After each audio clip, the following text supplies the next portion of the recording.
An open letter to Neil DeGrasse Tyson. Dear Mr. Tyson, I am writing to you as a former man of science that once looked up to you as an inspiring figure in a field with very few charismatic black people. You could say I was a fan. I visited the Hayden Planetarium, I watched all your lectures and television appearances, and I was struck by your ability to explain complex topics in cosmology and astrophysics in simple, concrete terms. However, your recent responses to queries regarding the flat Earth can only be categorized as arrogant, childish, and sneering. The Earth isn't flat.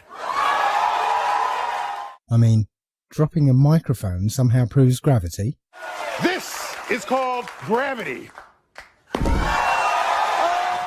Also, asking At what point do you stop arguing things that have been settled for 4 centuries? Seems ridiculous to me, since nothing in science is ever settled.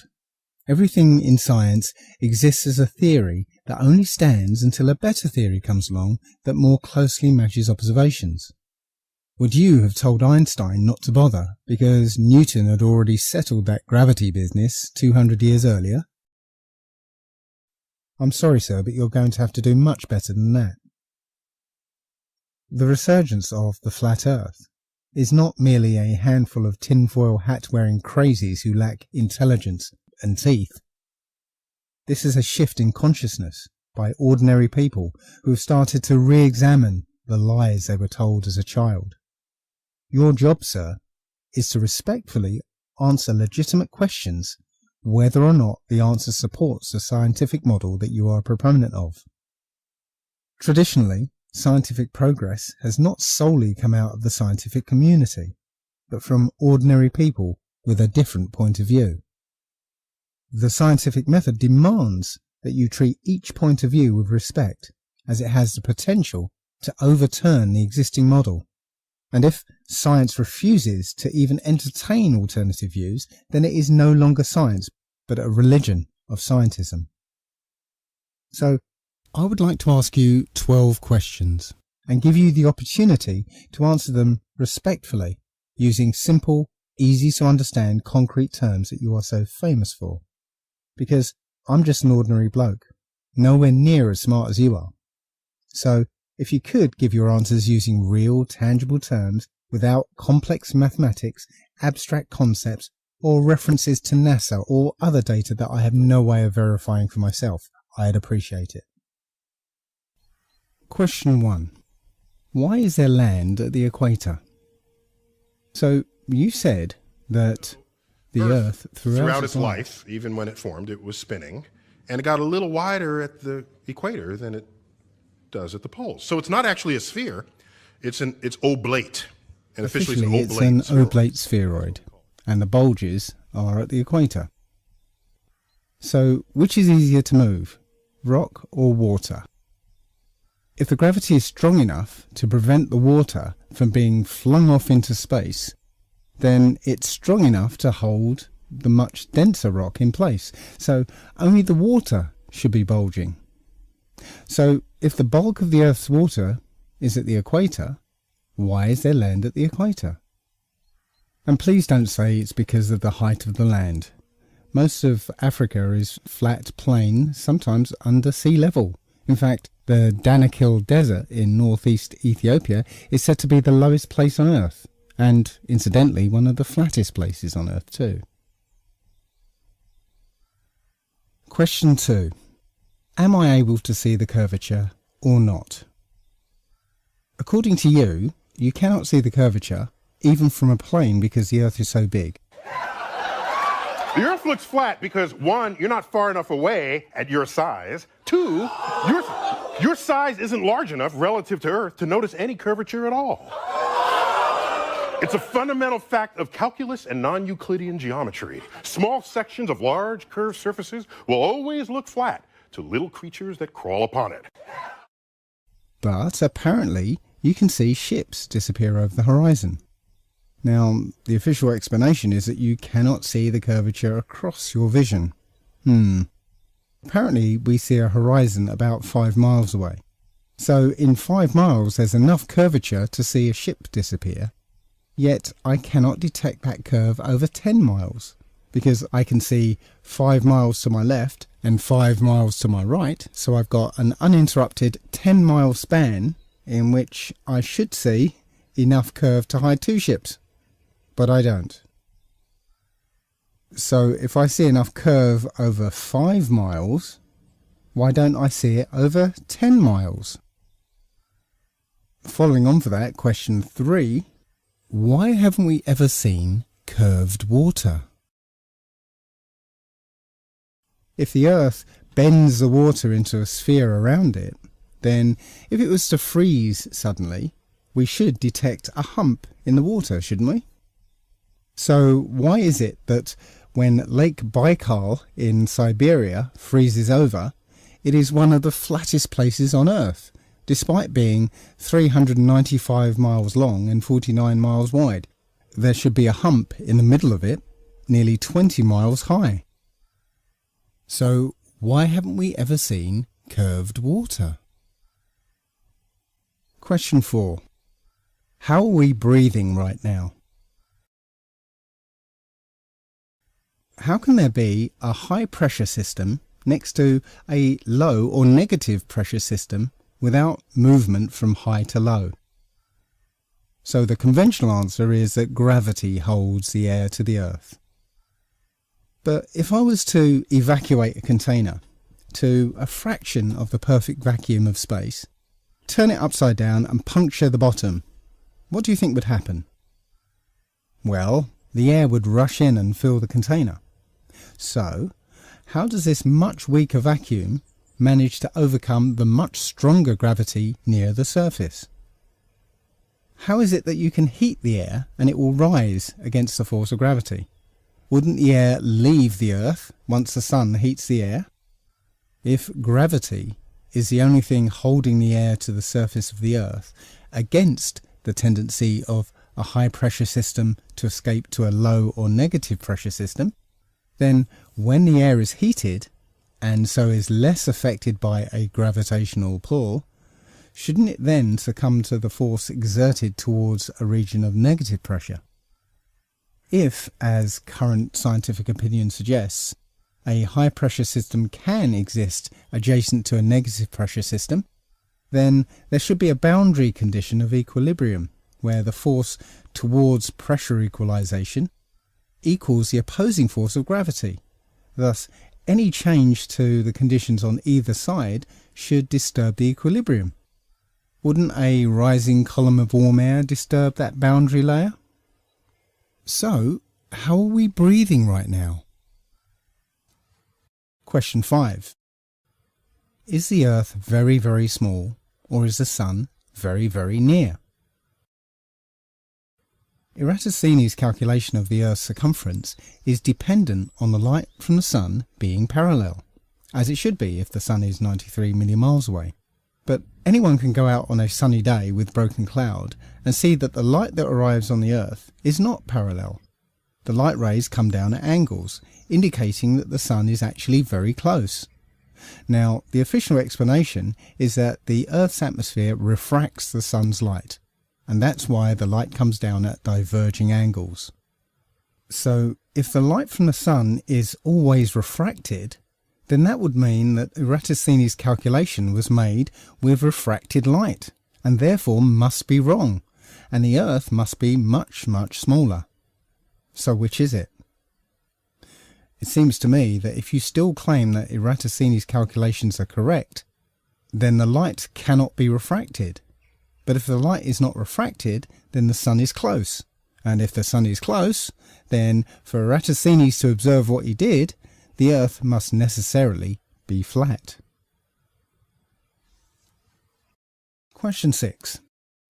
In a similar vein, how does a convex lens make light diverge?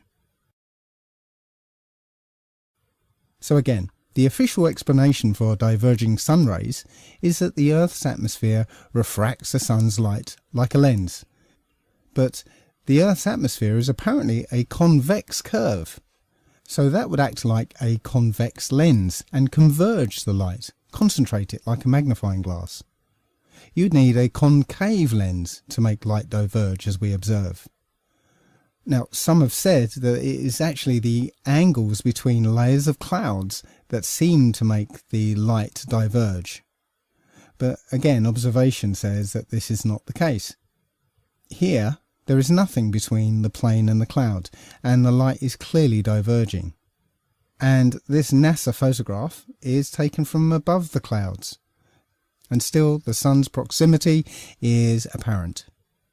So, how does the atmosphere make light diverge?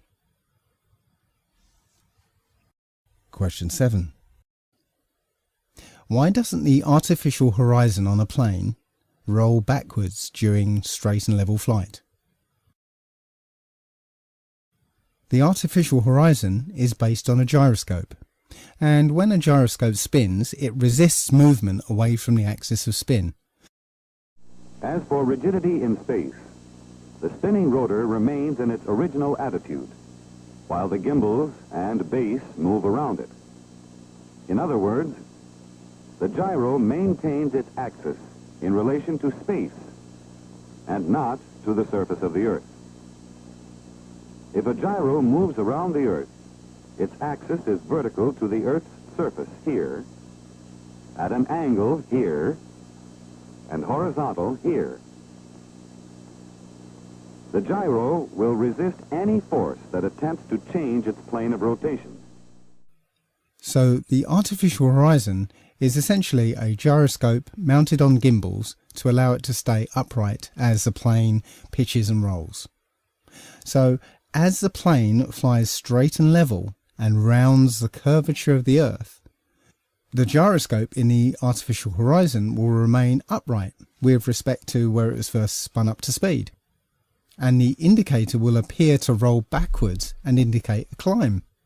Now, I asked the pilots of the last flight I was on, and they told me that the artificial horizon has GPS and sophisticated electronics that adjust the indicator depending on where they are on Earth. But when I contacted a manufacturer, I was told that it is a purely mechanical device. No GPS, no electronics, and it hasn't changed in basic design since before the advent of electronics. So, why doesn't the artificial horizon roll backwards as they round the curvature of the Earth? Question 8. Why is the Coriolis effect so selective? This is an explanation of the Coriolis effect by a gun expert. And one of the common issues that we see is the Coriolis effect. And what guys are not doing is taking into account the effect that this can have on your shooting at longer ranges. Now, real quick, let's kind of just explain the Coriolis effect in layman's terms. The Coriolis effect is the effect that when the bullet leaves the barrel of the gun, it is actually leaving the surface of the Earth. So as the bullet leaves the barrel of the gun, the Earth is still rotating, and the bullet is not rotating with the Earth. So the Earth will actually rotate out from underneath of the bullet while it is in flight. So bullets and artillery shells no longer rotate with the Earth when they leave the surface. And according to this explanation, paper aeroplanes act in the same way. So imagine you were standing in Texas and had a magic paper airplane that could travel hundreds of miles. If you threw your airplane directly northward, you might think it would land straight north, maybe somewhere in Nebraska. But Texas is actually spinning around Earth's axis faster than Nebraska is, because it's closer to the equator. That means that the paper airplane is spinning faster as well, and when you throw it, that spinning momentum is conserved. So if you threw your paper airplane in a straight line toward the north, it would land somewhere to the right of Nebraska, maybe in Delaware. So from your point of view in Texas, the plane would have taken a curved path to the right. If this is the case for bullets, artillery shells and paper airplanes, then why is it not the same for real aeroplanes? Airplanes do not aim north to go east. In fact, if aircraft no longer rotate with the Earth when they leave the surface, then east to west flights should take much longer than west to east flights. And landing on a moving runway would seem to be quite tricky. Every landing should be like this. And wouldn't there be planetary direction indicators by runways, just like there are wind direction indicators? So why is the Coriolis effect so selective? Question 9. What is the International Space Station flying over? Whatever it is, it kind of looks a bit like what I imagine the Earth to look like, but it can't be. If you choose a feature on this blue and white thing and follow it, you'll notice its speed towards the camera is constant. From the moment it appears on the horizon, it moves at the same speed until it disappears below the camera. But watch this footage from a plane. When something appears on the horizon, it moves slowly, but the closer it gets, the faster it moves. In just the same way that we see distant things move towards us in real life. Now look again at this thing. Everything is moving at the same constant speed. Now that tells me that what we're looking at does not span thousands of miles, but rather hundreds of yards. So what is it that the ISS is flying over? And while we're on the subject of the ISS, question 10. How can microgravity be selective? Watch these people bobbing around in microgravity. Tonight our Earth will have completed another orbit around the Sun, and now we take stock of what we accomplished over the past year and what we hope to accomplish in the year ahead. As we look back at the achievements of the past year, 2008 was the year when the space station... Did you notice the problem? Watch it again. As we look back at the achievements of the past year, 2008 Did you see the water was the drip in the background? In this sequence, I want you to keep your eye on the ketchup bottle once it's placed on the table.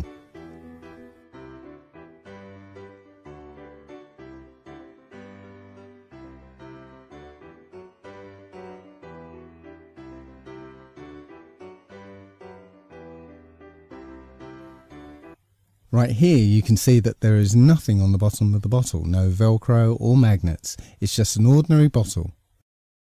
And in a moment you'll see the ketchup bottle being placed on the table. Now keep your eye on it.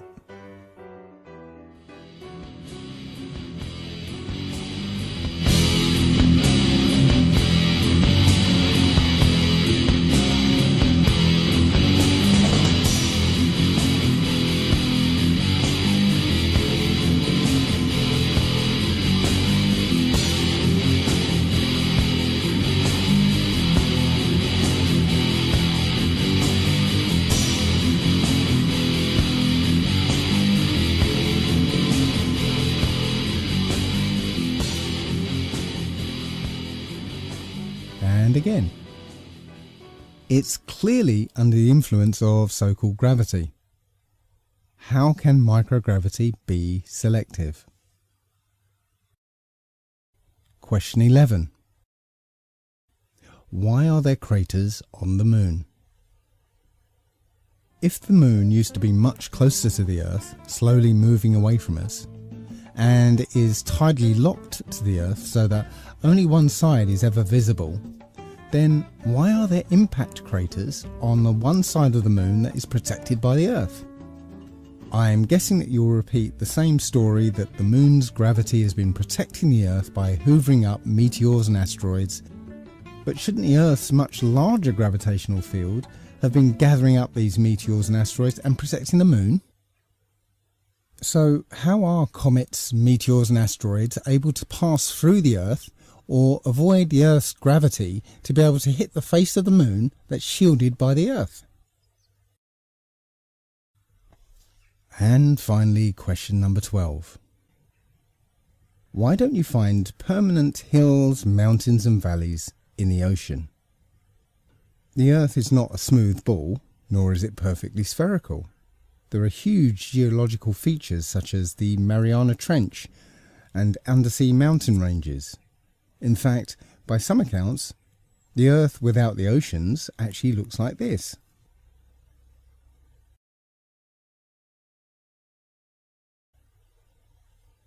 We observe water behaving like this, and like this, but you say it behaves like this. So why doesn't it behave like this? If the oceans are pulled to the Earth by gravity, and the strength of that gravity varies with the distance from the centre of the Earth, then why doesn't the water follow the shape of the seabed?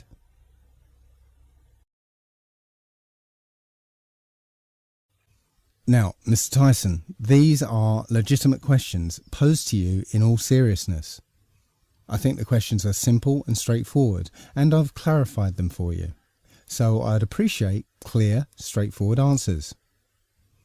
I am emailing you these questions, posting them on your Facebook page and YouTube channel, as well as a few other avenues.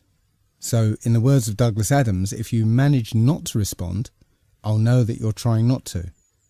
I'll know that you're trying very, very hard indeed. Yours sincerely, Allegedly Dave, England.